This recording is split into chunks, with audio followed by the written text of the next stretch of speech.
बिस्मिल्लाहिर्रहमानिर्रहीम। लंदन से मैं हूँ शिराज खान और मेरे साथ आप देख सकते हैं कि मेहमान शख्सियत मोहतरम जनाब जनरल नईम खालिद लोधी साहब मौजूद हैं।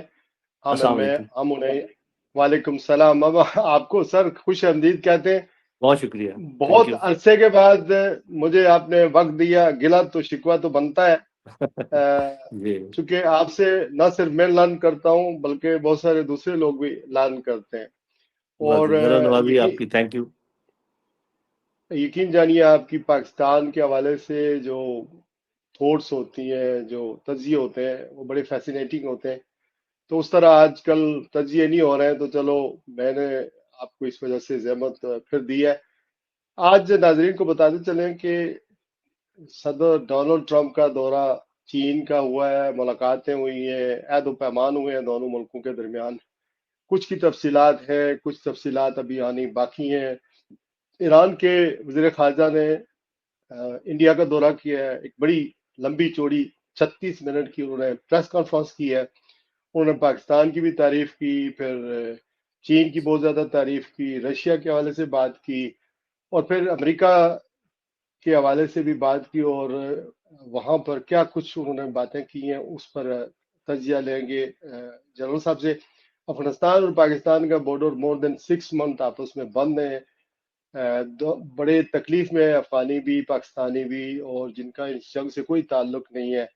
और ये पूछना है कि कोई ऐसा मौका आएगा, कोई बैकडोर, कोई डिप्लोमेसी चल रही है या नहीं चल रही है कि मामला तय हो जाए और लोग मुश्किल में, और यूके, यूरोप और अमेरिका, इन बाहर के मुल्कों में जो पाकिस्तानी और अफगानी हारमनी में रहते हैं, दोस्ती में रहते हैं, उनकी भी जी, आपस में डिवीजन हो रही है।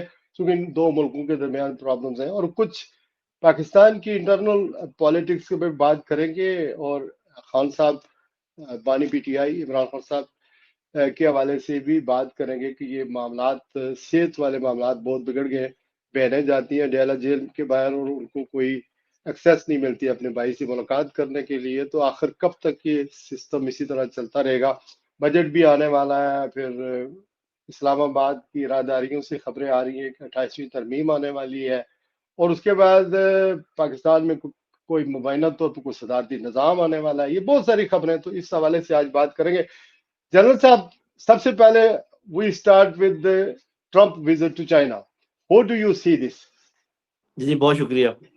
मेरा ख्याल ये, इसमें तो कोई शक व शुबे की गुंजाइश नहीं, पूरी दुनिया ये बात मानेगी कि ये बहुत अहम विजिट थी। क्योंकि जो चोटी के दो ममालिक हैं, उनके सरबराह आपस में मिल रहे थे। और एक बड़ी बात तो ये है कि पहली दफ़ा ऐसा महसूस हुआ है कि ट्रंप ने चाइना को बराबरी का दर्जा दिया है। इससे पहले वो हमेशा, आपको पता है कि वो बड़ी रौनक में रहे हैं और बड़ा लुक डाउन करते थे। लेकिन आपने देख लिया कि ठीक है, चीनियों ने भी बहुत अच्छा उनका इस्तकबाल किया। लेकिन ट्रंप की जितनी गुफ्तगू है, जो बातचीत है, पूरी दुनिया के सिलसिले में जो उन्होंने कहा है, दोनों मुल्कों का आपस में अच्छे ताल्लुकात होना, पूरी दुनिया के लिए उन्होंने अच्छा कहा है, अपने लिए भी अच्छा कहा है, चीन के लिए भी अच्छा कहा है।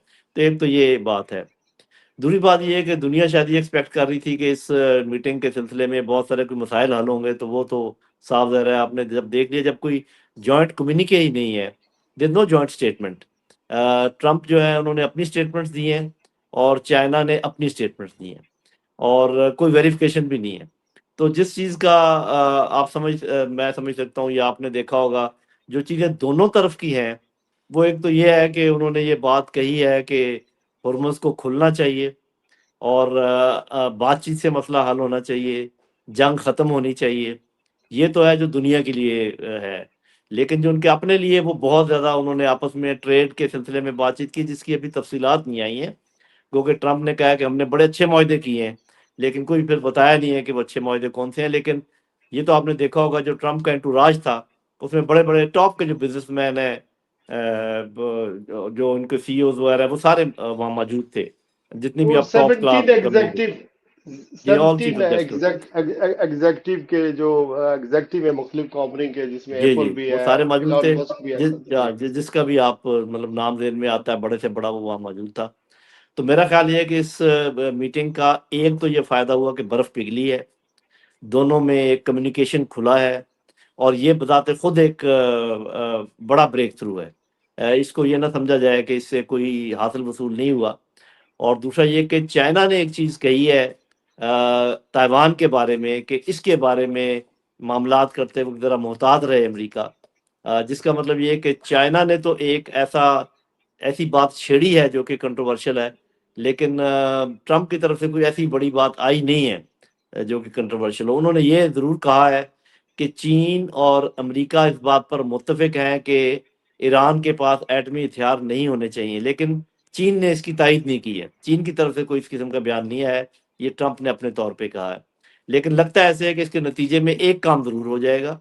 आपने देखा कि थोड़ा-सा ईरान का रवैया स्ट्रेट ऑफ हॉर्मुज़ के मुतालिक भी थोड़ा-सा नरम हुआ है, और उन्होंने कहा है कि जी सिवाय हमारे दुश्मनों के बाकी तमाम जहाज़ गुज़र सकते हैं, और कोई पिछले 1-2 दिनों में ज़्यादा कोई बड़ी कार्रवाई भी नहीं हुई। तो मैं समझता हूँ कि जल्द ही स्ट्रेट ऑफ हॉर्मुज़ तो खुल जाएगी, और जल्द ही ये ऐलान तो हो जाएगा कि अभी मज़ीद जंग नहीं होगी, ख़त्म होगी। गो के कुछ पता नहीं है, आपको पता है ट्रंप ने जाते ही जो बयान दिया है, वो फिर बड़ा ज़ोरदार दे दिया है कि हम सफ़ा हस्ती से मिटा देंगे, इस किस्म की बात। तो he keeps on playing hot and cold. But in my own assessment मेरा ख्याल है कि जंग शायद रुक जाए और स्ट्रेट ऑफ हॉर्मुज़ खुल जाए, लेकिन जो 2 स्टिकिंग पॉइंट्स हैं, न्यूक्लियर वाला मामला और सैंक्शन वाला मामला, क्योंकि ईरान ने इन दोनों को जोड़ा हुआ है। ये हमेशा अमेरिका बात करता है न्यूक्लियर की, मिसाइल्स की, उनकी जो बाकी जो नॉन स्टेट एक्टर्स हैं उनकी बात करता है, जबकि जो ईरान बात करता है वो जो बेसिस हैं अमेरिका के मिडल ईस्ट में, और सैंक्शंस की बात करता है।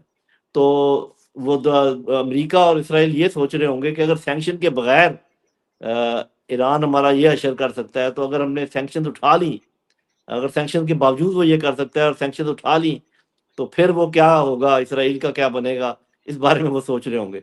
तो मुझे ऐसे ठीक लगता है, है दो कि चीजें, जी, दो जी, दो चीजें सर मैं इसमें इजाफा करना चाहता हूँ। डोनाल्ड ट्रंप ने वहां पर गैर रस्मी तौर पर अखबारी रिवाजों से बात करते हुए कहा है ताइवान के हवाले से कि पूछा गया कि आप असला ताइवान को देते रहेंगे या नहीं देंगे, तो उन्होंने कहा दे भी सकते हैं और नहीं भी दे सकते, दोनों बातें कर दी।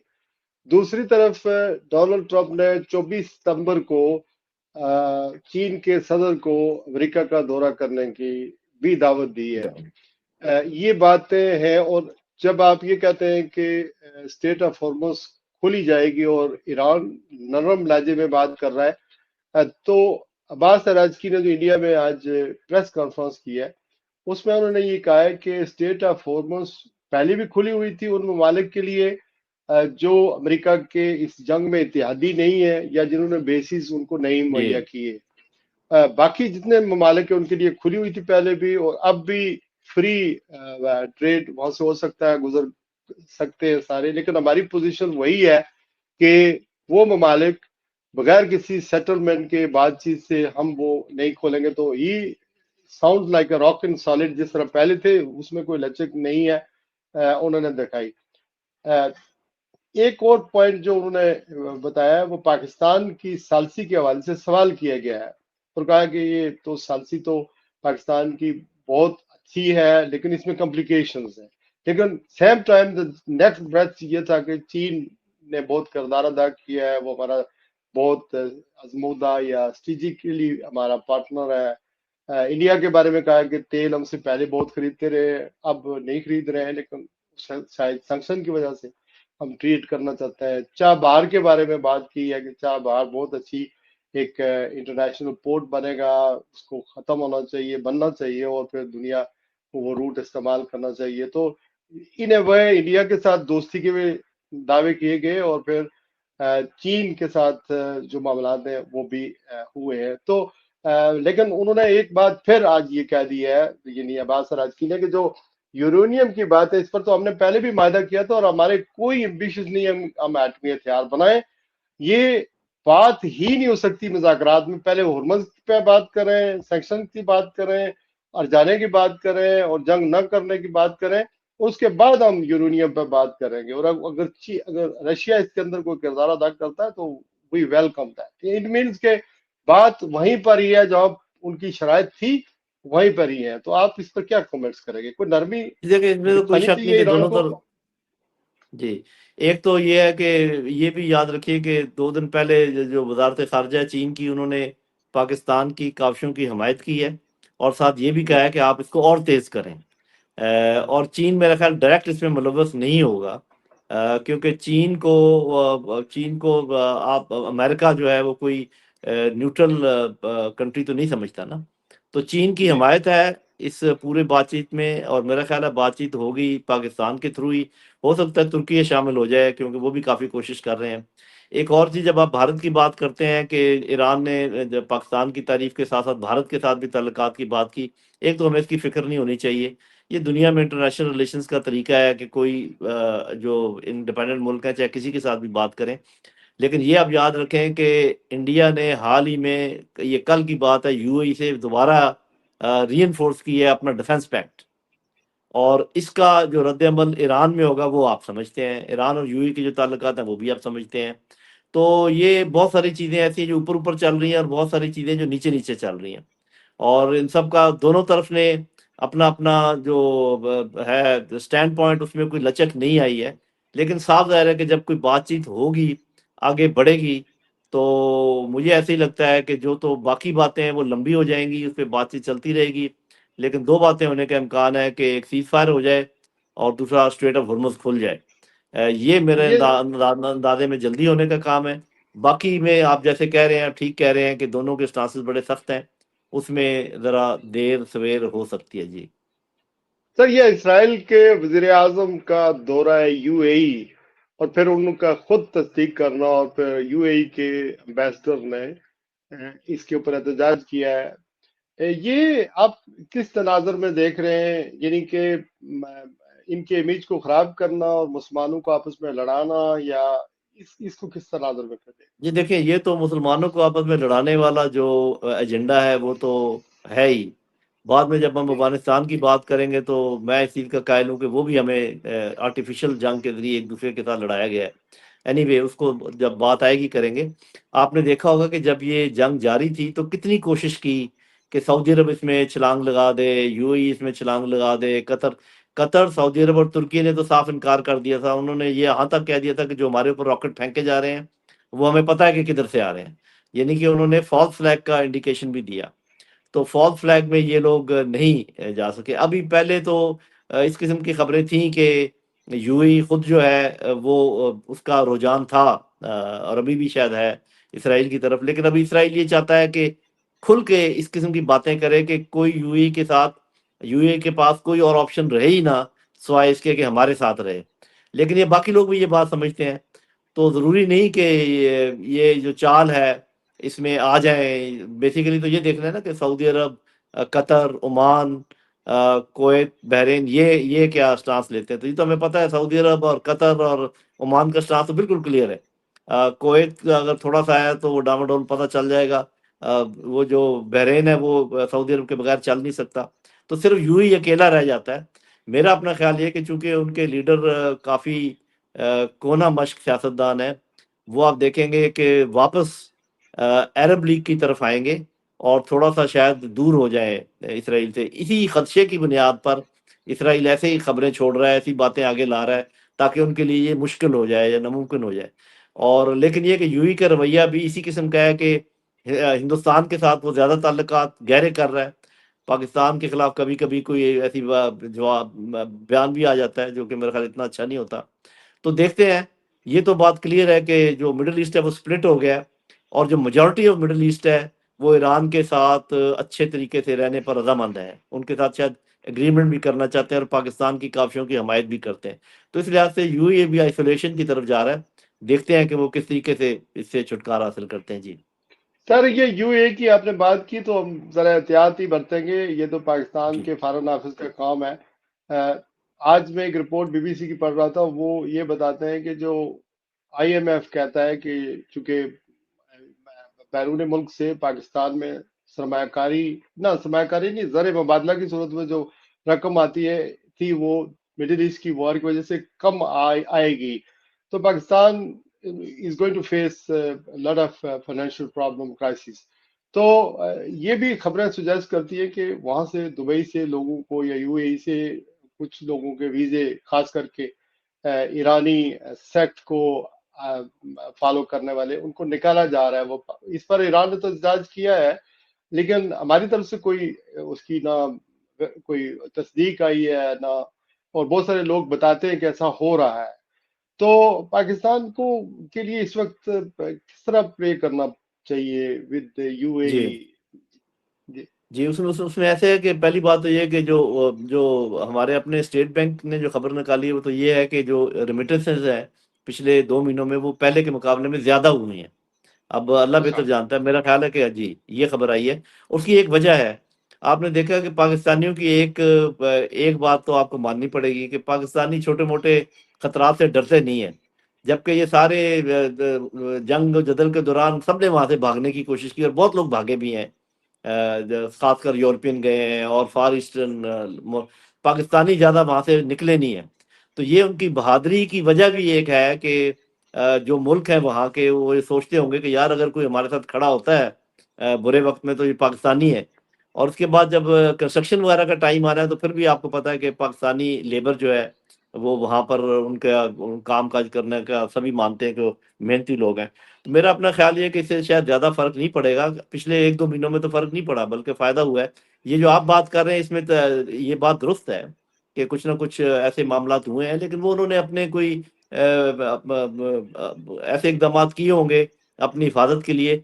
लेकिन वो तादाद ऐसी नहीं है कि जिस पर कोई ताल्लुकात खराब हों या कोई सेंसिटिविटी हमारी बढ़ जाए। क्योंकि हमारे लिए बेहतर यही है कि सब मुल्कों के साथ हमारे ताल्लुकात अच्छे रहें बिल्कुल, और लेकिन वो अपना सऊदी इंटरेस्ट अरब हम के देखें। जी सऊदी अरब के साथ जो कोई हमारा मायदा है और हमारी उसमें टेक ज्यादा है, और यूएई ये भी सोर्सेज जी मेरे बताते हैं कि वो इस वजह से भी खफा है कि सऊदी अरब के ऊपर ईरान ने कम मामले किए हैं और हमारे ऊपर ज्यादा किए हैं। तो एनीवे बिल्कुल। इसको छोड़ देते हैं सर, इस टॉपिक को कंक्लूड करते हैं। मुझे सिर्फ ये बताएं सर कि चीन अब दुनिया की सुपर पावर के तौर पर उन्होंने अपने आप को जाहिर कर दिया। अच्छा, अब चीन और अमेरिका शराकतदारी की बात कर रहे हैं, पार्टनरशिप की बात कर रहे हैं, दोस्ती की बात कर रहे हैं, और डोनाल्ड ट्रंप ने वहां नो डाउट के वहां खड़े होकर तारीफ भी की है बहुत की, प्रेसिडेंट शी की, चीन की तरक्की की, सब चीजें हो रही हैं। ज्यादा इंटरेस्ट बेस्ड चीजें हैं। तो अगर चीन और अमेरिका जो एक दूसरे को राइवरी समझते हैं, दुश्मनी समझते हैं, वो अगर करीब आ सकते हैं, दोस्ती कर सकते हैं, तो इंडिया और पाकिस्तान की भी कोई बैकडोर डिप्लोमेसी हो सकती है। चूंकि ऐसी खबरें शशि थरूर की सूरत में, बाकी कुछ लोगों की सूरत में आ रही हैं कि इंडिया में एक सेंस प्रवेल कर रहा है कि इनफ हो गया है, दुश्मनियां इनफ हो गई हैं। और फिर इंडिया ने काफी डाउन फील किया जब पाकिस्तान को वो पोर्ट्रेट करता रहा कि हम एक टेररिस्ट मुल्क है इंटरनेशनल सतह पर, और सडनली वो पहलगाम का हमले के बाद उसको पंच भी मिला है, डिफीट भी हुई है, और बाद में हम ये जो सालसी का किरदार अदा कर रहे हैं, वहां पर काफी मोदी की रजीम के ऊपर या मोदी पर काफी क्रिटिसिज्म हो रहा है इंडिया के अंदर। तो आप क्या समझते हैं सर, कोई सीरियस एफर्ट हो सकती है कि कोई ब्रेक थ्रू हो, आपस में नेगोशिएशन हो, मामला रिजॉल्व हो? पानी का मसला है, कश्मीर का मसला है, इवन देन सफारती तल्लुकात बहुत लो लेवल पर है। देखिए, ये बात ये है कि 3 ऐसी वजूहात हैं जो कि उसके बाद मैं बताता हूँ कि क्या हो सकता है, क्या नहीं हो। पहली बात तो ये है कि इस ट्रंप के दौरे से आज के बाद दुनिया बाज़ाब्ता तौर पर यूनिपोलैरिटी से मल्टीपोलैरिटी या बाइपोलैरिटी की तरफ चलेगी। अभी दुनिया बाइपोलर हो गई है कम से कम, अगर मल्टीपोलर नहीं हुई है, यूनिपोलर बहरहाल नहीं रही। ये बाज़ाब्ता तौर पर वैसे तो पहले ही हो गई थी, क्योंकि जिस तरीके से इन्होंने पहले कॉन्फ्लिक्ट था, अभी कोऑपरेशन की बात कर रहे हैं, बाद में कोई कंसेंसस की बात हो जाएगी, ट्रिपल सी जैसे चलता है। एक तो ये बात है। दूसरी बात यह है कि पाकिस्तान का जो स्टेचर है पिछले साल जंग की वजह से और इस दफा जो डिप्लोमेसी में कामयाबी हासिल हुई है इसकी वजह से बहुत आप समझें कि बढ़ गया है। और ये रियलाइजेशन भारत के अंदर भी है। तीसरी बात यह है कि जब पाकिस्तान इस चीज का दाई है कि जंगों के बजाय बातचीत से मसले हल किए जाए, मतलब वो इतने बड़े मुल्क अमेरिका को कह रहा है और इतने जिद्दी मुल्क आप समझ लें या इतने सब्र वाले मुल्क ईरान को कह रहा है कि आपस में आप बातचीत करें, तो ये तो हमें ये भी नहीं देता कि दूसरों को हम कहें कि जी आप बातचीत से मसले हल करें और खुद हम लड़ाई पे आमादा हो। तो ये 3 हम्म। फैक्टर जो मैंने कहे हैं इसकी वजह से। और फिर मैंने मेरा ख्याल हफ्ता नहीं गुजरा, मैंने उनके एक जनरल साहब के साथ एक वीलॉग किया है, जनरल राजन मेरा ख्याल उनका नाम है। तो वो 20 बात पर मुत्तफिक थे। मैंने ये बात पेश की थी कि पाकिस्तान को आप बराबरी के स्टेटस के साथ बातचीत के लिए तैयार हो जाए तो पाकिस्तान भी बात करेगा, पाकिस्तान तो वैसे भी कहता है। दूसरी बात मैंने ये की कि दो न्यूक्लियर मुल्क अपने मसाइल जंग व जदल से हल नहीं कर सकते। आप भी, वो भी समझते हैं, हम भी समझते हैं।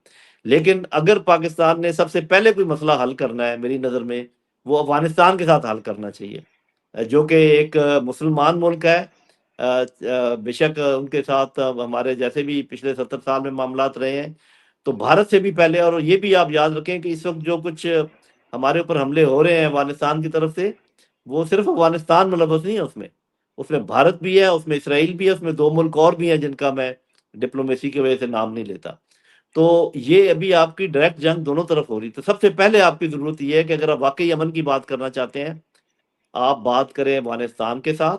साफ ज़ाहिर है टीटीपी के साथ आप लड़ते रहें, बीएलए के साथ आप लड़ते रहें, लेकिन अफगान हुकूमत को ये ना कहें कि वो हमारे दुश्मन है। जो बाकी फैक्शन है उनके साथ बातचीत करें। इसी तरीके से जब आप इतने बड़े पैमाने पर लोगों को कह रहे हैं कि आप अपने गुस्से और वो ख़त्म करें और आपस में मिलजुल कर बातचीत करें, तो हम अपने अंदर के जो मामलात हैं वो क्यों नहीं हल कर सकते? यहाँ भी यही है ना, तो थोड़ी बहुत टेंशन है किसी के साथ। और तो वो मेरा अपना ख्याल ये है कि अगर पाकिस्तान ने ये रवैया अख्तियार कर लिया जो कि किया है, जो हमें नजर आ रहा है, और जिस ब्रिलियंस के साथ, जिस मैं कहूँगा बहादुरी के साथ और जिस अक्लमंदी के साथ हमने जंग जीती है हिंदुस्तान से, और ये मिलिट्री डिप्लोमेसी और पॉलिटिकल डिप्लोमेसी की है दुनिया में अमन लाने के लिए, यही हम अपनी जो ब्रिलियंस है इस्तेमाल करें अफगानिस्तान के साथ और अपने अंदरूनी मसाइल हल करने के लिए, मेरा ख्याल है पाकिस्तान बेहतरीन तरक्की के रास्ते पे चल पड़ेगा।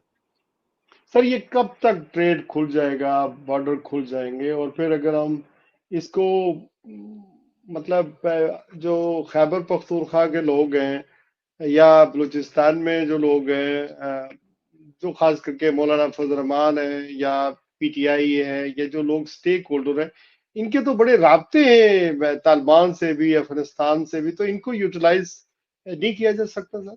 हाँ जी, देखिए पॉजिटिव राब्ते तो जिसके भी हों उसमें कोई मसला नहीं होना चाहिए। मैंने जैसे कहा, और ये जो मैं बात कर रहा हूँ अपनी तरफ से नहीं बना रहा, ये तमाम जो स्ट्रेटजिस्ट हैं ये बात जानते हैं कि अफगानिस्तान कोई एक होमोजीनियस मुल्क नहीं है, एक इस किस्म का मुल्क नहीं है कि जिसमें एक तरह की सोच है या एक तरह के ग्रोह है। वो बहुत सारे ग्रोह में बटा हुआ है। यहाँ तक कि जो हुकूमत है इस वक्त, वो उसके भी ग्रोह है, कम से कम 2 से 3 ग्रोह बने हुए हैं।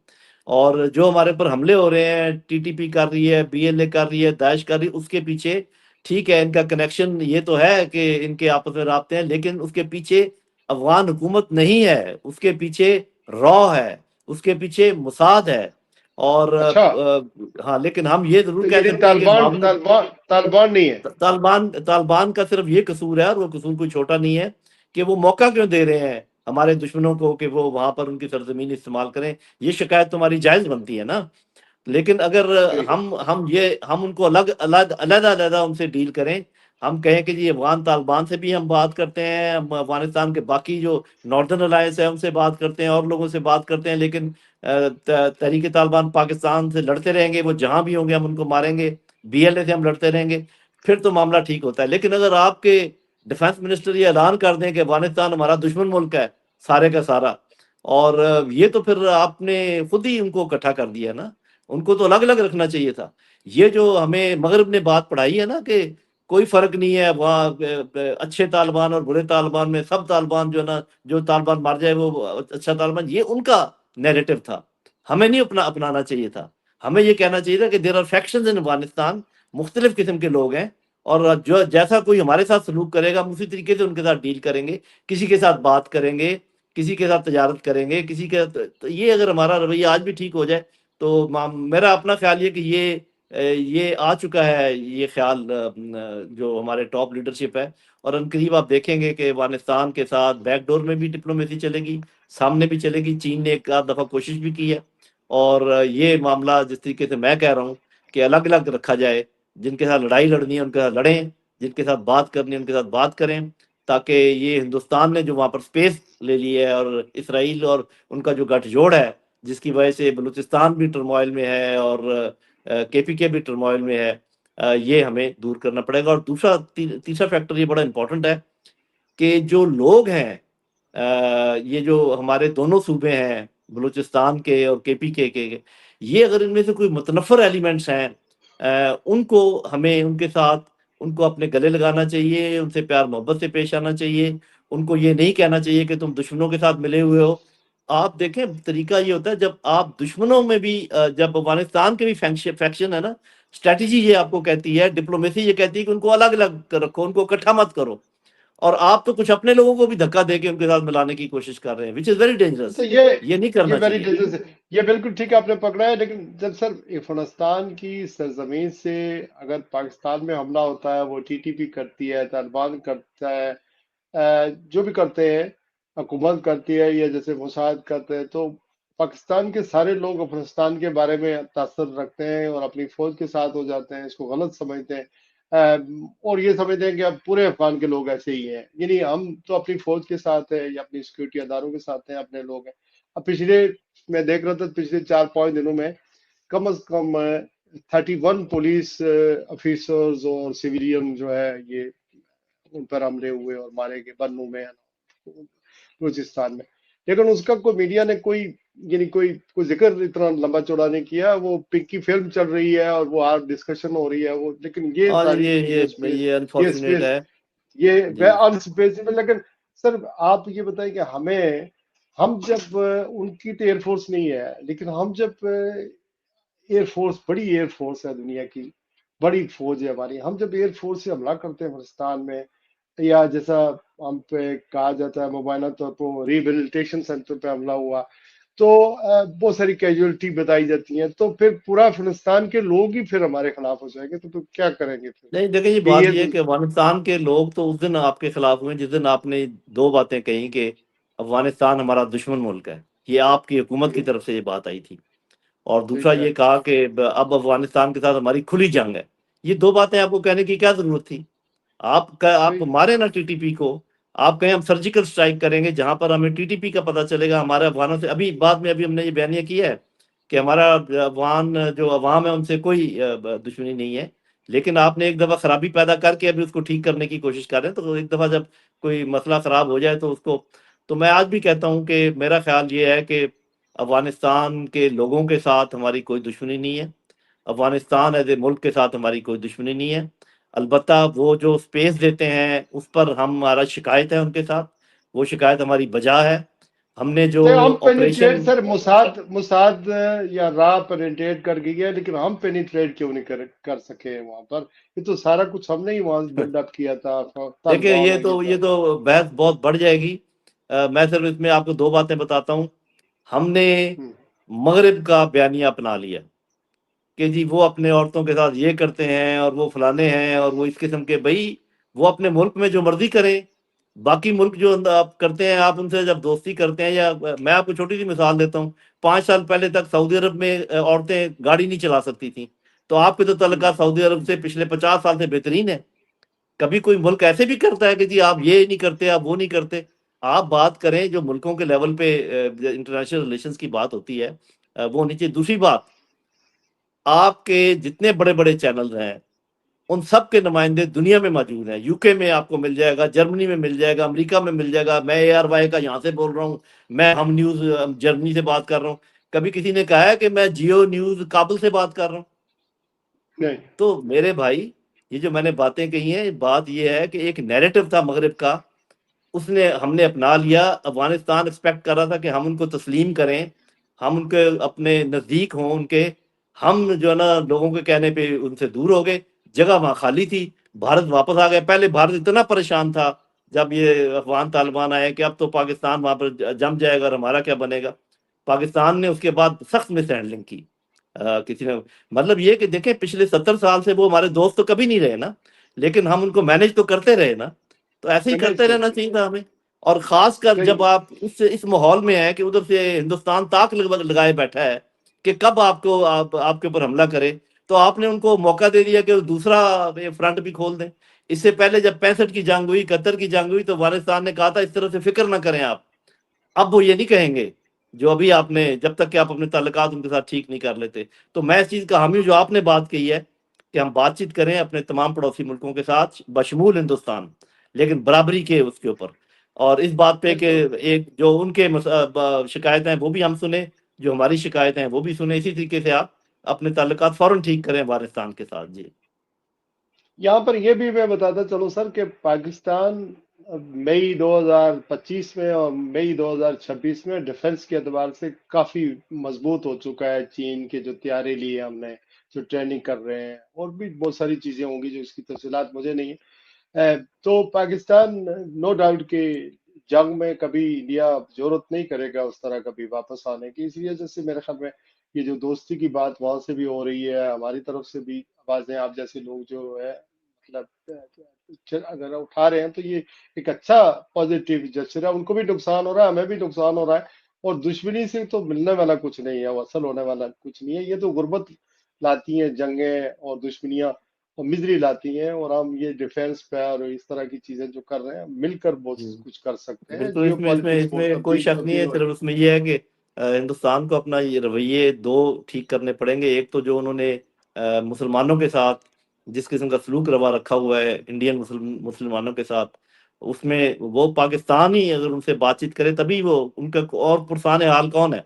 एक मजबूत है। नहीं, पाकिस्तान इसमें जो है। कश्मीर के, इसी तरह कश्मीर के लोग सर, वहां से कोई आवाज हाँ नहीं जी, आ रही है, बिल्कुल कश्मीर कोई नहीं आ के रही कि लोगों लोग। को भी जी। कश्मीर के लोगों को भी फायदा होता है, और बाकी जो मुसलमान हैं हिंदुस्तान में उनको भी फायदा होगा अगर पाकिस्तान अपने मजबूत पोजीशन के होते हुए हिंदुस्तान के साथ बातचीत शुरू कर दे और ये तमाम मामला उठाए। जो हिंदुस्तान की शिकायत है वो भी सुने।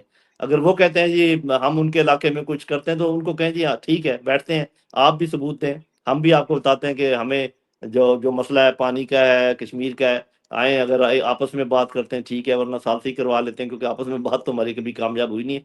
लेकिन जो बुनियादी बात है वो ये है कि अगर हम दूसरों को सबक दे रहे हैं अमन का और बातचीत का, तो खुद भी हमें उन्हीं लाइनों पर सोचना चाहिए। जी ये बात ठीक है सर आपकी। हम सालसी की बात कर रहे हैं, ईरान और अमेरिका के दरमियान सालसी कर रहे हैं, दोस्ती की बात कर रहे हैं, हमारी तारीफ हो रही है। लेकिन अपने यहाँ भी तो सर सियासी तौर पर जो डिवीजन है वो बहुत डीप है, हमारी इन्वेस्टमेंट नहीं आ रही है। अगर इमरान खान साहब की बात करें तो ज़ाहिर है 1000 दिन से ज्यादा हो गए हैं उनकी, कहा जा रहा है पूरी सनद के साथ। कल सुलेमान अकबर राजा कह रहे थे कि उनकी जो एक आंख है कंप्लीट तौर पर जा चुकी है। उनकी बीवी का भी, यानी बुशरा बीवी की भी ये हालत है। तो 4 साल, डू यू थिंक इज ना इनफ सर के जो कहीं अदालतों से भी कोई रिलीफ नहीं मिल रहा है, मुलाकातें भी बंद हैं।